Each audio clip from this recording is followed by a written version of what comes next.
Assalamualaikum warahmatullahi wabarakatuh. Perkenalkan, nama saya Alsun Firdas.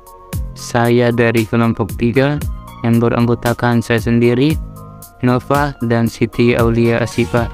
Pada video ini, kami akan menjelaskan sedikit mengenai model pengembangan sistem pertanian terpadu pada lahan rawan erosi.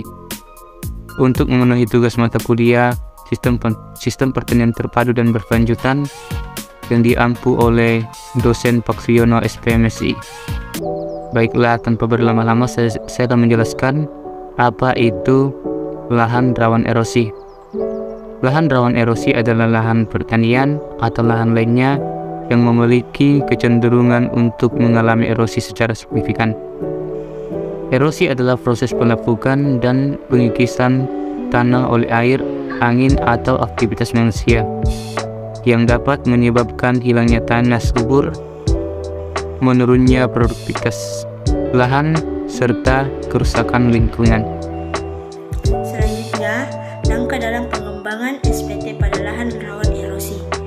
Ada beberapa hal yang dapat dilakukan dengan pengembangan SPT pada lahan rawan erosi, yaitu yang pertama ada konservasi tanah dan air, yang kedua ada penggunaan pupuk organik, yang ketiga ada pengelolaan lahan dan irigasi, yang keempat pengaturan tanam, yang kelima perbaikan struktur tanah, yang keenam perbaikan drainase, yang ketujuh pengendalian penebangan hutan, yang kedelapan penerapan sistem pertanian berkelanjutan, yang kesembilan edukasi dan pelatihan.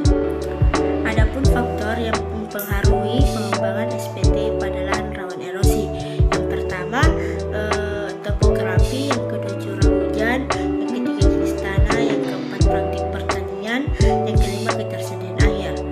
Pengembangan SPT yang tepat pada lahan rawan erosi dapat membantu mengurangi risiko erosi dan meningkatkan produktivitas lahan secara berkelanjutan.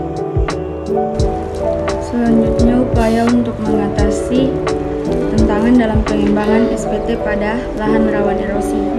Yang pertama, peningkatan kesadaran masyarakat tentang pentingnya menjaga lingkungan dan keberlanjutan pengelolaan lahan melalui kampanye, edukasi, dan sosialisasi. Yang kedua, pemberian insentif atau dukungan finansial dari pemerintah kepada masyarakat yang berpartisipasi aktif dalam program pengembangan SPT. Yang ketiga, peningkatan akses terhadap teknologi dan sumber daya melalui kolaborasi antara lembaga penelitian dan sektor swasta. Yang keempat, penyediaan infrastruktur dan fasilitas yang diperlukan seperti sistem irigasi, jalan akses, dan pusat pengolahan hasil pertanian. Yang kelima, implementasi kebijakan pemerintah yang mendukung pengembangan SPT secara optimal, seperti pengaturan penggunaan lahan yang ramah lingkungan dan pengendalian penggunaan pupuk dan pestisida yang berlebihan. Selanjutnya, contoh dalam pengembangan SPT pada lahan rawan erosi. Yang pertama, penanaman tanaman pereda erosi, yang kedua penggunaan mulsa, yang ketiga penggunaan pupuk organik, yang keempat penerapan sistem tumpang sari, yang kelima pembuatan teras, yang keenam penggunaan sistem irigasi tetes. Demikianlah video presentasi dari kelompok kami. Semoga video ini dapat menambah wawasan kita semua. Kami dari kelompok 3 mengucapkan banyak terima kasih, dan saya akhiri dengan ucapan wabillahi taufiq wal hidayah. Wassalamualaikum warahmatullahi wabarakatuh.